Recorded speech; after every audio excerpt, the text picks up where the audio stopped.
새벽 공기가 유난히 차갑게 느껴졌다. 부엌 불 하나만 켜진 채 집안은 조용했다. 어디선가 바닥이 삐걱거리는 소리가 났고 나는 이미 눈을 뜬 채 천장을 바라보고 있었다. 이야기 시작하기 전에 잠깐만요. 무료 구독을 누르시면 당신의 가정에 평화가 찾아옵니다. 지금 이 순간의 선택이 삶의 방향을 바꿀지도 모릅니다. 손을 뻗어 시계를 봤어요. 새벽 5시 10분. 야광으로 빛나는 숫자판이 어둠 속에서 흐릿하게 보였죠. 이제 곧 일어나야 할 시간이었어요. 몸이 먼저 움직였고 마음은 아직 어제에 머물러 있었습니다. 이불을 걷어내고 천천히 일어났어요. 민수는 등을 돌린 채 깊게 잠들어 있었죠. 부엌으로 가는 복도는 늘 이렇게 어두웠습니다. 불을 켜면 시어머니가 깨실까봐 손으로 벽을 더듬어가며 걸었거든요. 부엌 문고리를 돌려 들어갔고 작은 스위치를 올렸어요. 형광등이 깜빡이다 켜졌죠. 수도를 틀자 차가운 물이 손끝을 적셨고 쌀통 뚜껑을 열었습니다. 쌀을 한 줌 꺼내 씻는 소리만이 고요한 새벽을 채웠어요. 6시까지 밥상을 차려야 했습니다. 그게 이 집의 규칙이었거든요. 1997년 2월. 나는 이 집에 들어온 지 7년째였어요. 결혼 전 아버지가 그러셨죠. 유정아, 그 집은 안 된다. 맞선을 보고 온 날 밤이었습니다. 왜요? 남자분도 괜찮고 집안도. 집안이 문제야. 아버지 얼굴이 굳어 있었어요. 그 어머니 눈빛이 사람을 보는 게 아니라 물건을 보는 눈이더구나. 하지만 나는 그 말을 듣지 않았어요. 아니, 듣지 못했던 거죠. 우리 집 공장이 망했을 때 빚이 3천만 원이었거든요. 1990년 5월. 그때는 3천만 원이 정말 큰 돈이었습니다. 아버지가 보증을 잘못 써셨고 거래처가 부도가 났어요. 공장 기계가 멈췄고 직원들 월급도 못 줬죠. 채권자들이 매일 찾아왔습니다. 고 사장님, 이번 달 이자는 꼭 내셔야죠. 조금만 기다려주세요. 엄마가 대문 앞에서 싸우는 소리가 방까지 들렸어요. 그때 시어머니에게서 전화가 왔습니다. 맞선을 본 지 일주일 뒤였어요. 유정 씨 어머님 계세요? 네. 전화를 엄마께 드렸죠. 여보세요? 어머님, 저 지난번 맞선 나왔던 박민수 엄마예요. 아, 네. 우리 아들이 유정 씨를 정말 좋아하거든요. 엄마 얼굴이 조금 밝아졌어요. 그래서 드리고 싶은 제안이 있는데요. 네. 결혼하시면 저희가 3천만 원 드릴게요. 엄마 손이 수화기를 꽉 쥐었습니다. 친정 빚 정리하시라고요. 대신 한 가지만 약속해 주세요. 무슨 약속 말입니까? 앞으로 유정 씨는 저희 집 며느리로만 사세요. 친정에 기대지 마시고 자주 왕래하지도 마시고요. 전화가 끊겼고 엄마는 수화기를 든 채 한참을 서 계셨어요. 그리고 천천히 바닥에 주저앉아 울었죠. 엄마, 미안해. 유정아, 엄마가 미안해. 나는 그날 밤 결심했습니다. 엄마, 나 그 집 갈게. 안 돼. 유정아, 그건 괜찮아요. 민수 씨 나쁜 사람 아니에요.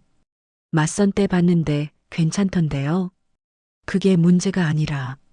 그리고 아빠 공장도 살려야죠.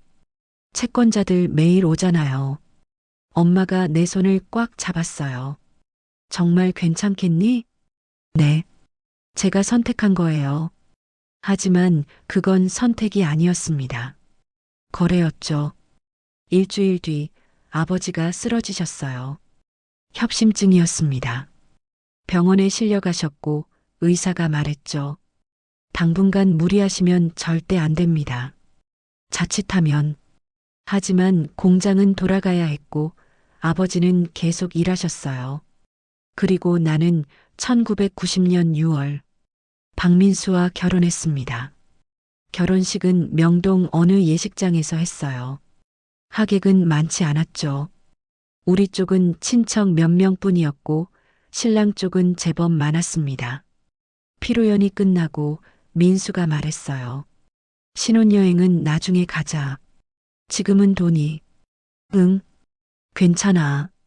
미안해. 아니야. 우리 나중에 가면 되지. 하지만 그 나중은 오지 않았습니다. 신혼집도 없었어요.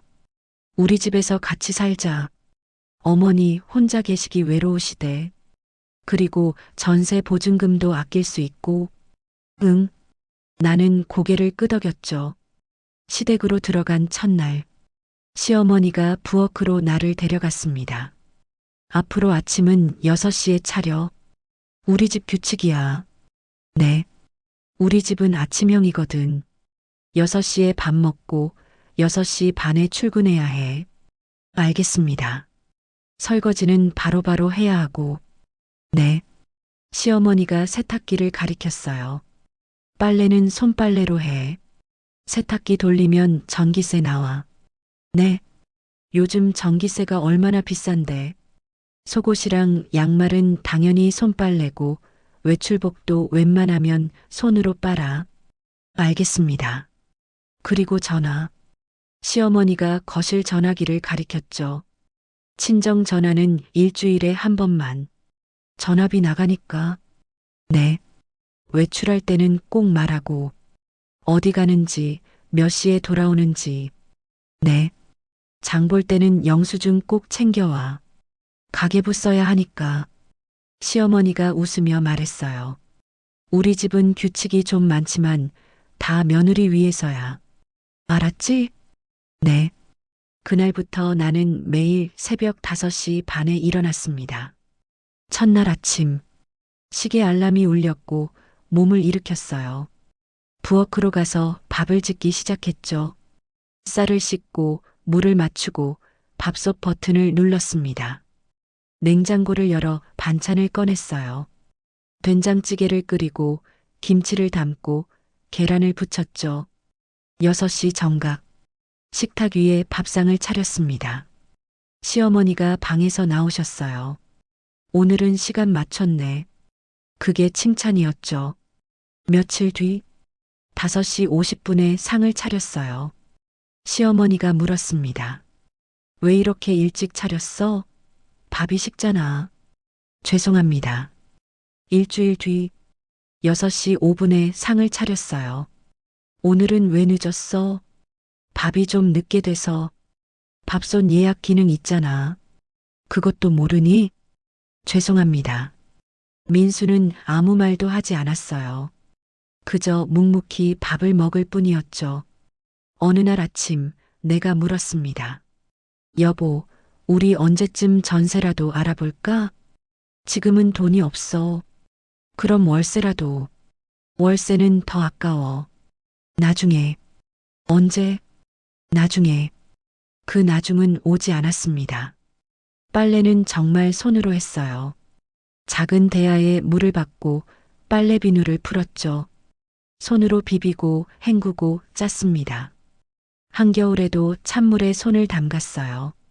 손등이 트고 손가락 끝이 얼얼했죠. 장갑 끼고 하면 안 돼요? 장갑 끼면 때가 안 빠져. 손으로 해야지. 시어머니가 말했습니다. 친정 전화는 정말 일주일에 한 번만 했어요. 일요일 오후 시어머니가 외출하신 틈에 전화를 걸었죠. 엄마, 유정아, 잘 지내니? 응, 잘 지내. 정말? 목소리가 좀. 괜찮아. 그냥 좀 피곤해서. 너무 무리하지 마라. 시댁 생활이 처음엔 힘들지. 응, 알아.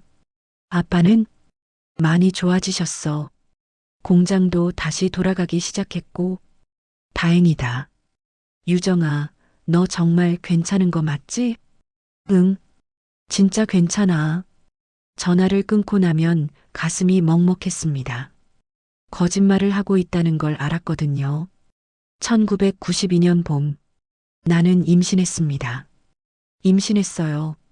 민수에게 말했을 때 민수가 처음으로 환하게 웃었어요. 정말 병원 갔어? 응, 오늘 확인했어. 우리 아기가. 민수가 나를 껴안았죠. 시어머니에게 말씀드렸을 때도 좋아하셨어요. 아들이면 좋겠다. 아직 모르는데요. 우리 집 장손이니까 아들이어야지. 기도 많이 해. 네. 입덧이 시작됐습니다. 아침마다 화장실을 들락날락했어요. 으윽. 토하고 나면 온몸에 힘이 빠졌죠. 하지만 밥은 해야 했습니다. 임신했다고 집안일 안 하는 건 아니야. 시어머니가 말했어요. 옛날 여자들은 배 불러도 다 일했어. 요즘 애들은 약해서 큰일이야. 네. 토하는 건 자연스러운 거니까 참아. 몇 달 지나면 괜찮아져. 배가 불러왔습니다. 허리가 아팠고 다리가 부었어요. 병원 가고 싶어요. 검진은 한 달에 한 번만. 산부인과 비싸. 네. 집에서 푹 쉬어. 괜히 병원 갔다가 돈만 나가. 민수에게 말했지만 민수도 어머니 편이었죠. 엄마 말씀이 맞아. 괜히 병원 자주 가면 돈만 나가잖아. 하지만 배가 아픈데 조금만 참아. 원래 임신하면 다 그래. 나는 참았습니다. 출산 날 딸을 낳았어요. 딸입니다. 간호사가 아기를 안겨줬죠. 작고 빨간 얼굴, 울음소리, 우리 딸, 눈물이 났어요. 병실로 돌아왔을 때 시어머니가 와 계셨습니다. 딸, 그게 시어머니 첫마디였어요. 네. 에휴. 한숨을 쉬고 나가셨죠. 민수는 난처한 표정으로 서 있었습니다. 미안해. 뭐가? 딸이라서. 우리 딸인데 뭐가 미안해? 민수는 대답하지 못했어요. 퇴원 날 시어머니가 말했습니다. 산후조리는 집에서 해. 네. 산후조리원 비싸. 한 달에 200만 원씩 하던데 그 돈이면 뭘 못해. 하지만 집에서 미역국 끓여 먹으면 돼.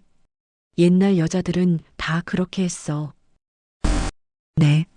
집에 돌아왔고 사흘 만에 부엌에 섰습니다. 유정아, 밥은? 시어머니가 물었어요. 지금 할게요. 아기를 업고 밥을 했죠. 아기가 울면 등을 토닥이며 국을 끓였고 아기가 보채면 한 손으로 안으며 설거지를 했습니다. 허리가 끊어질 것 같았어요. 다리에 힘이 없었고 어지러웠죠. 하지만 참아야 했습니다. 어느 날 친정 엄마가 찾아왔어요. 유정아. 문을 열자마자 엄마가 소리쳤습니다. 얼굴이 왜 이래? 살이 왜 이렇게 빠졌어? 괜찮아요. 괜찮긴. 산후조리는 했어? 네. 어디서 했어? 산후조리원?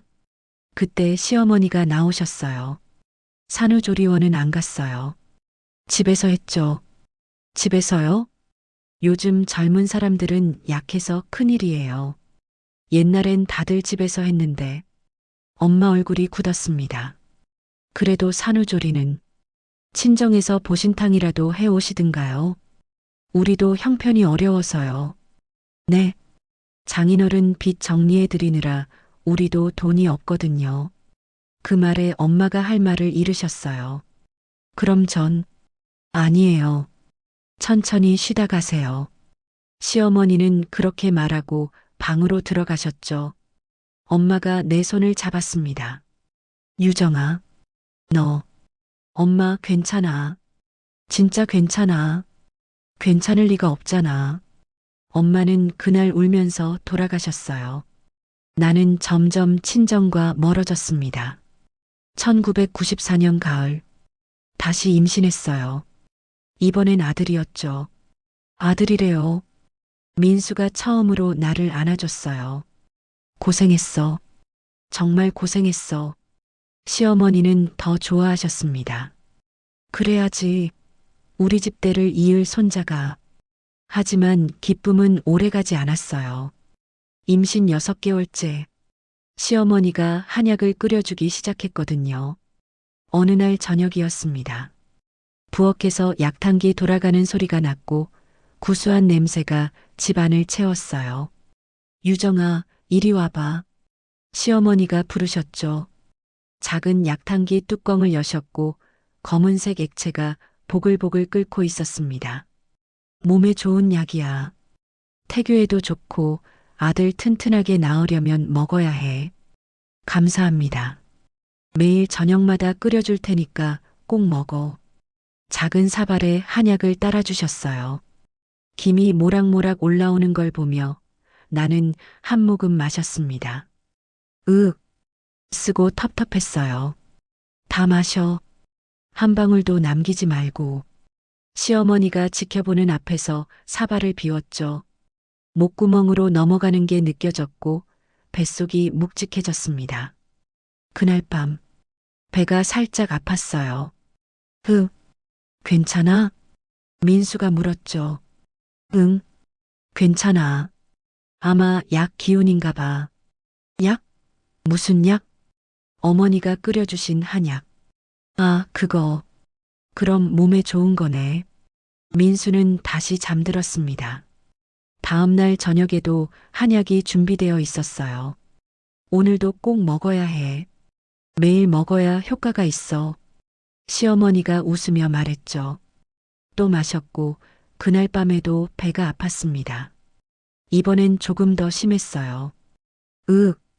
뱃속이 조이는 것 같았고 뭔가 찌르는 느낌이 들었죠. 사흘째 되는 날. 어머니, 한약 먹으면 배가 좀 아픈데. 그럴 리 없어. 좋은 약인데. 그런데 정말 몸에서 나쁜 기운 빠지는 거야. 계속 먹어. 네. 일주일째 한약을 마시던 어느 아침이었습니다. 화장실에서 나와 계단을 내려가려는데 갑자기 눈앞이 핑 돌았어요. 어지러웠고 온몸에 힘이 빠졌죠. 손으로 난간을 잡으려 했지만 손이 닿지 않았습니다. 발이 헛디뎠고 몸이 앞으로 쏠렸어요. 으악! 계단을 굴러 떨어졌습니다. 한 계단. 등이 부딪혔어요. 두 계단. 머리가 벽에 찍혔죠. 세 계단. 배가 난간에 부딪혔습니다. 네 계단. 다리가 꺾였어요. 다섯 계단. 마지막 계단 밑에 쓰러졌을 때 온몸이 아팠습니다. 유정아. 민수가 계단 위에서 소리쳤고 뛰어내려왔어요. 괜찮아? 어디 다쳤어? 배를 만졌을 때 손에 뭔가 묻었죠. 보니까 피였습니다. 피가 병원 가야 해.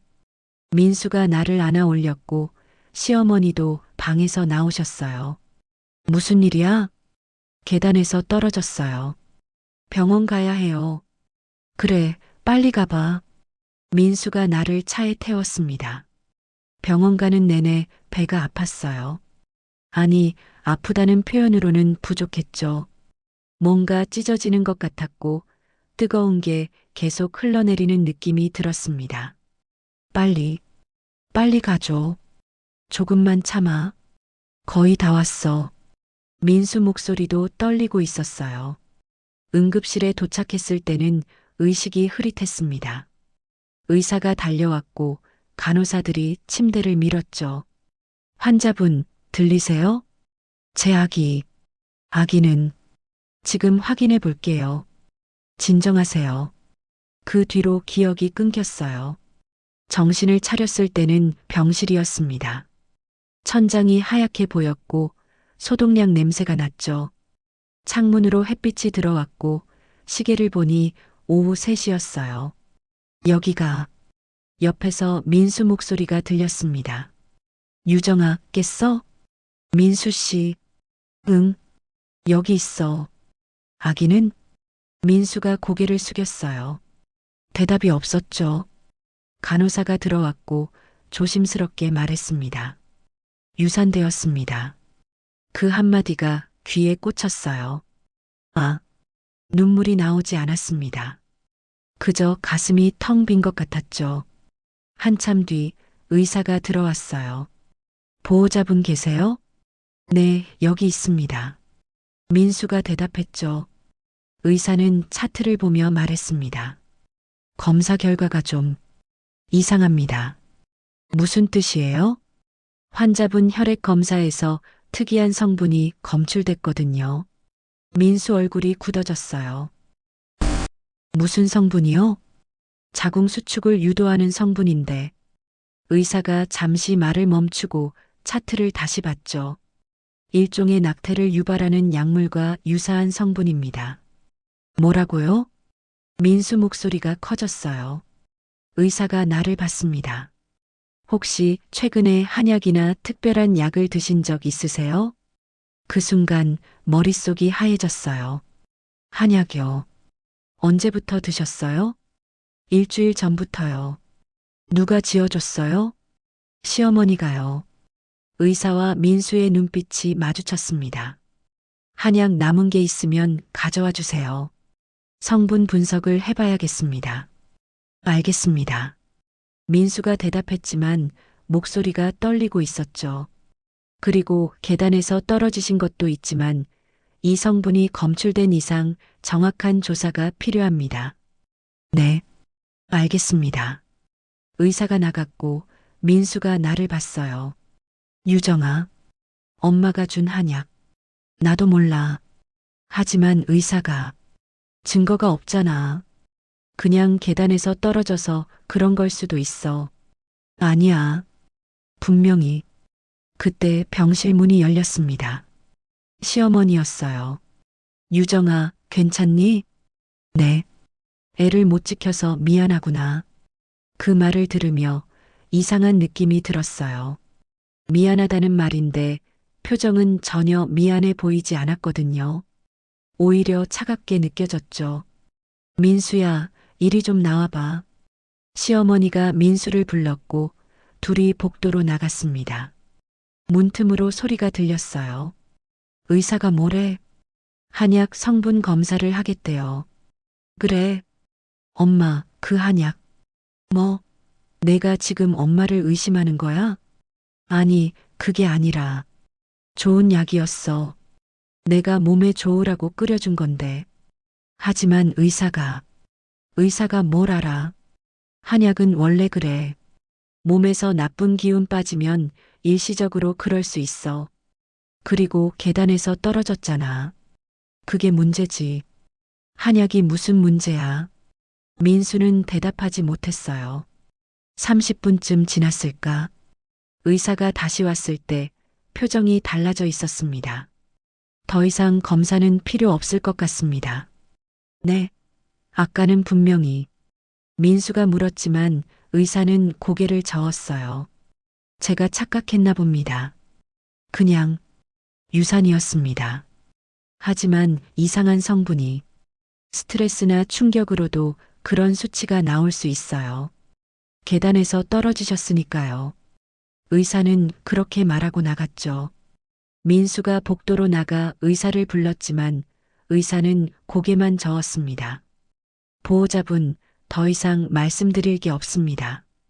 병실로 돌아온 민수 얼굴이 굳어 있었어요. 뭔가 이상해.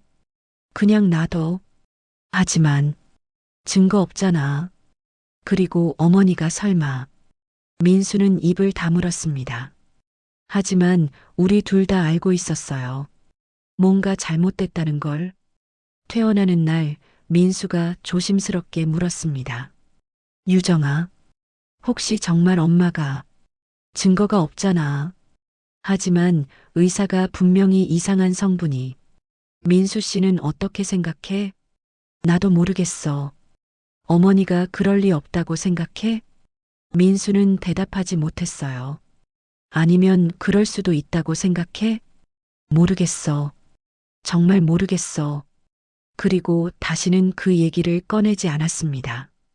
나는 그날부터 시어머니가 무서웠어요. 그리고 민수도 믿을 수 없게 됐죠. 1997년 2월 어느 새벽 전화벨이 울렸습니다. 여보세요. 유정아, 아버지 쓰러지셨어. 엄마 목소리였죠. 뇌출혈이래. 지금 응급실이야. 손이 떨렸고 옷을 집어들려는데 방문이 열렸어요. 어디 가려고? 시어머니였습니다. 아버지가 쓰러지셨어요. 병원 가야 해요. 오늘이 무슨 날인지 알아? 네. 시아버지 제삿날이야. 제사상 차려야지. 가슴이 철렁 내려앉았죠. 아버지 위독하시대요. 제사가 먼저야. 병원은 민수 보낼 테니까. 어머니, 제발. 아버지가 돌아가실 수도 있어요. 제사 지내야지. 며느리가 제사 안 지내고 어딜 가? 정신이 있어 없어? 시어머니가 방문을 닫았고 나는 그 자리에 멈춰 섰어요. 민수를 봤죠. 민수 씨, 미안해. 엄마 말씀이. 내가 가면 안 돼? 제사가 중요하잖아. 아빠가 더 중요해. 유정아. 됐어. 전화를 들었습니다. 엄마, 나 못 갈 것 같아. 뭐? 왜? 제사 때문에. 전화 너머로 침묵이 흘렀고 엄마 목소리가 차갑게 식었어요. 그래. 알았어. 엄마. 됐어. 민수 오면 돼. 전화가 끊겼죠. 새벽 내내 전을 부쳤고 눈물이 지글지글 끓는 기름 위로 떨어졌습니다. 민수가 병원에 갔고 나는 혼자 제사상을 차렸어요. 새벽 3시가 되어서야 병원에 도착했습니다. 중환자실 앞에 엄마가 혼자 앉아 계셨어요. 엄마, 이제 오니? 죄송해요. 수술 끝났어. 엄마 목소리가 떨렸습니다. 그런데 왼쪽 몸이 완전히 마비됐대. 언제 깨어날지도 모른대. 유리창 너머로 아버지가 보였어요. 침대에 누워 온갖 기계에 둘러싸여 계셨죠. 엄마, 됐어. 엄마가 손을 뿌리쳤습니다. 내가 뭘 어쩌겠니? 시집간 내가 뭘. 제사가 더 중요하지. 그 말이 가슴을 후벼 팠고 나는 아무 말도 하지 못했어요.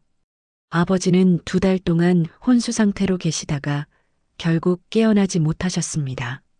장례식장에 친척들이 모였고 고모가 내게 다가왔어요. 유정아, 이거 봉투 하나를 건네셨죠. 오빠가 정신 있을 때 써놨어. 너한테 꼭 주래. 뭐예요? 편지. 병원에서 재활 치료받을 때 왼손으로 썼어. 화장실로 가서 봉투를 열었습니다. 떨리는 글씨로 왼손으로 쓴 글씨였어요. 유정아, 아빠가 너한테 숨긴 게 있다. 1990년 5월 12일, 내 결혼 전날, 시어머니가 나를 불렀다. 한정식집 전주집이었어. 그 사람이 봉투를 하나 내밀었지. 3천만 원 들어있어요. 나는 일어나려 했다. 하지만 그 사람이 말했어. 따님, 결혼 파토 내시려고요? 나는 주저앉았다. 이건 수고비예요. 유정 씨 키워주신 수고비. 수고비요? 네. 그리고 이 돈으로 빚 정리하세요. 대신 그 사람이 서류를 꺼냈어. 집 담보는 저희 앞으로 넘기세요. 뭐라고요? 만약을 대비한 거예요.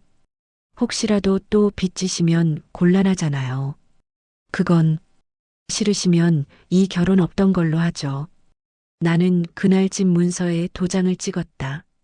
3천만 원을 받았고 엄마한테는 말하지 못했어. 너무 부끄러워서. 내가 널 판 것 같아서. 유정아, 미안하다. 너는 3천만 원이 아니야. 너는 값을 매길 수 없는 내 딸이야. 그 집이 힘들거든 나와. 우리 집은 없지만 너는 자유야. 사랑한다. 아빠가. 편지가 눈물에 젖어 흐려졌고 나는 한참을 그 자리에 앉아 있었어요. 빈소로 돌아왔을 때 엄마가 물었습니다. 유정아, 괜찮아? 엄마, 우리 집이. 응? 우리 집 명이 시댁으로 넘어간 거 알았어? 엄마 얼굴이 하얗게 변했죠. 뭐라고? 1990년에 아빠가 3천만 원 받는 조건으로 엄마가 바닥에 주저앉았어요. 그럼 우리 집은 이제, 응, 시댁 거야. 그럼 우리는 집 없어. 이제 엄마가 울었고 나도 울었습니다. 장례를 마치고 집으로 돌아왔어요. 모두 잠든 새벽 2시. 나는 조용히 일어났습니다. 시어머니 방 앞에 섰고 문고리를 천천히 돌렸어요. 삐걱. 작은 소리가 났지만 시어머니는 깊이 주무시고 계셨죠. 발끝으로 걸어 들어가 서랍장 앞에 무릎을 꿇었습니다. 첫 번째 서랍을 열었어요. 옷가지들이 가지런히 놓여 있었죠. 두 번째 서랍, 양말과 손수건들.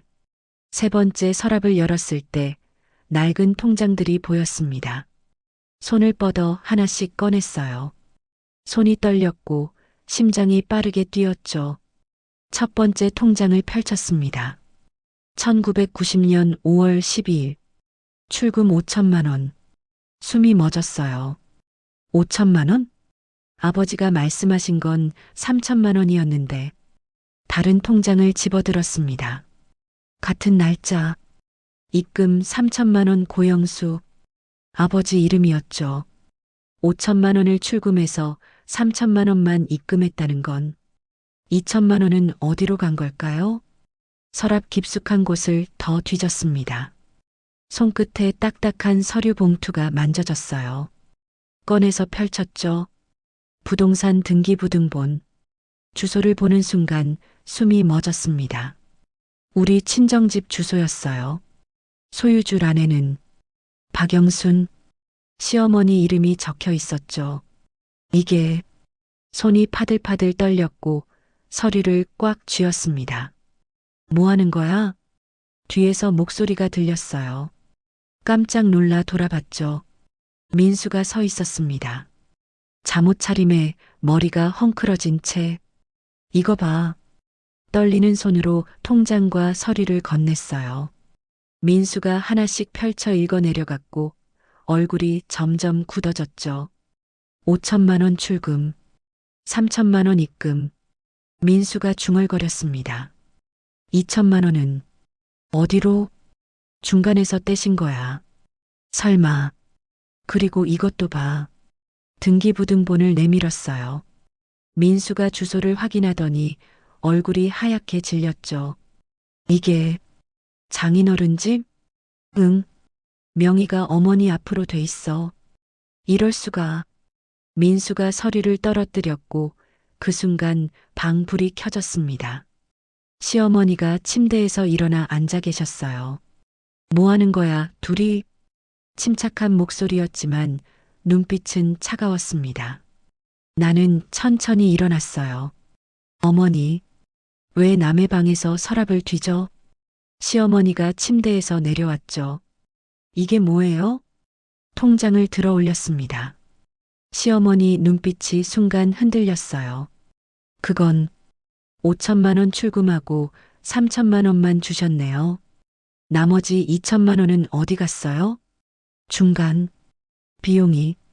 중간 비용? 웃음이 나왔어요. 사람 사는데도 중간 비용 떼시나요? 시어머니 얼굴이 굳어졌습니다. 내가 너희 집 살려줬잖아. 3천만 원이면 큰 돈이야. 살려준 게 아니라 샀잖아요. 뭐? 저를요. 3천만 원 주고 샀잖아요. 목소리가 떨렸지만 계속 말했어요. 7년 동안 새벽 5시에 일어나 밥하고 손빨래하고 친정도 못 가고 친정 전화도 일주일에 한 번만 하고 산후조리도 못하고. 숨이 막혔습니다. 그리고 아들 유산 됐을 때 한약 먹이셨죠? 시어머니 얼굴이 굳었어요. 병원에서 이상한 성분 나왔대요. 자궁 수축 유도하는 거. 의사가 분명히 말했어요. 증거 있어? 없어요. 어머니가 의사한테 뭐라 하셔서 검사 안 했으니까. 시어머니가 비웃었죠. 그럼 함부로 말하지 마. 증거도 없으면서. 증거 없어도 진실은 알잖아요. 어머니도 저도 민수 씨도 등기부등본을 들어 올렸습니다. 그리고 이건 증거잖아요. 2천만 원 착복한 거, 우리 집 명예 빼앗은 거. 시어머니는 대답하지 못했어요. 민수가 나를 봤습니다. 유정아, 나 여기서 못 살아. 나갈 거야. 유정아, 민수가 내 팔을 잡았어요. 진정해. 일단 진정하고 얘기하자. 7년 동안 진정하고 살았어. 민수 손을 뿌리쳤죠. 당신도 선택해. 어머니 편에 설 거야. 아니면 나랑 나올 거야? 민수는 시어머니를 받고 나를 받고 다시 시어머니를 받습니다. 한참을 망설이더니 미안해. 그 한마디면 충분했습니다. 그래. 알았어. 나는 방으로 돌아가 불을 켰어요. 옷장을 열고 가방을 꺼냈죠. 옷을 집어넣기 시작했습니다. 내 옷 몇 벌, 딸 옷, 딸 인형. 엄마. 잠에서 깬 딸이 눈을 비비며 물었어요. 뭐해? 할인아. 딸을 안아 올렸습니다. 우리 여행 갈 거야. 여행? 지금? 응. 지금. 할머니도 같이 가? 나는 고개를 저었어요. 아니. 우리 둘이랑 외할머니만. 아빠는? 아빠는 나중에. 딸을 품에 안고 가방을 들었습니다. 방문을 열고 나왔을 때 시어머니가 거실에 서 계셨어요. 나가려면 나가. 근데 너 친정도 내 거야. 집 없다? 나는 멈춰섰습니다. 알아요. 웃으며 말했어요. 다 가져가세요. 집도 돈도 다. 현관문 손잡이를 잡았죠.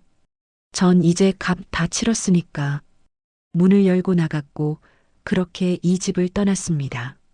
새벽 공기가 차가웠지만 이상하게 숨이 쉬어졌어요. 택시를 잡아 타고 친정으로 갔죠. 하지만 그 집은 이미 우리 집이 아니었습니다.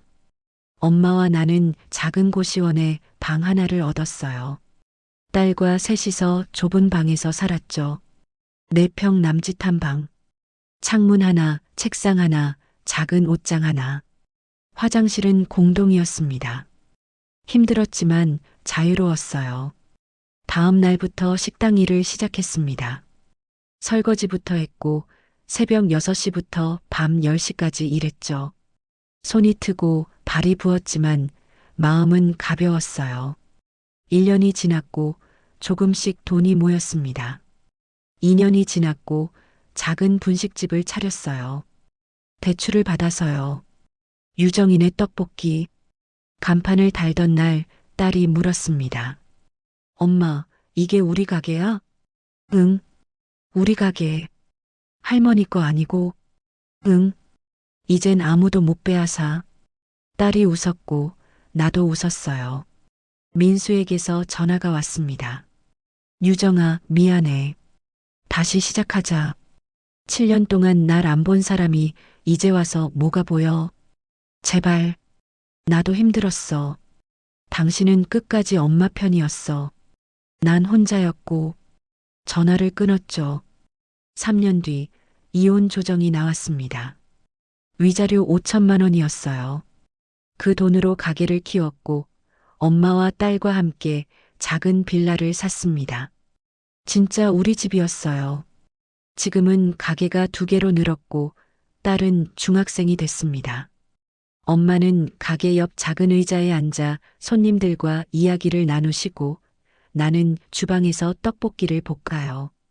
어제 딸이 물었습니다. 엄마, 아빠는 왜 안 보러 와? 아빠는 바쁘신가 봐. 아빠 보고 싶진 않아? 나는 웃으며 대답했어요. 엄마는 지금이 좋아.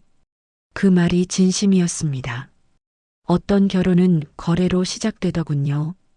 5천만 원에서 2천만 원을 떼내고 3천만 원에 산 며느리. 집까지 빼앗고 아들 못 낳으면 한약을 먹이던 그 집에서 7년을 살았죠. 아니, 값을 치렀던 겁니다.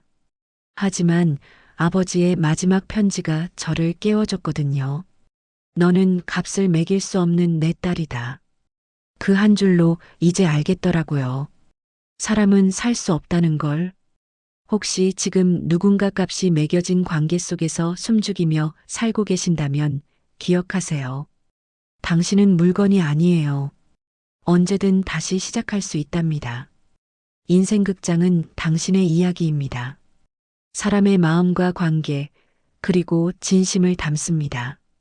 영상이 마음에 닿았다면 구독과 좋아요, 알림 설정 부탁드립니다.